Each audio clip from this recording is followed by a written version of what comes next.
महादेव मस्तक अर्थ लक्ष्य केते महादेव फोटो देखुଛନ୍ତି गंगा रखिले मस्तक पानी पड़ुछि सर्पर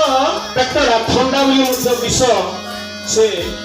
विष जल को हरण करने सर्प को गला पकड़े चंद्र को रखिले गंगा को मस्तक रखिले तथापि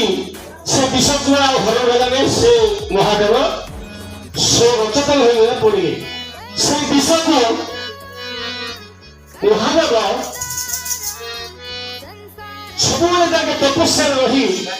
राम नाम राम राम राम नाम से तपस्या करती गोटे पुराण लिखाई से राम राम जपिल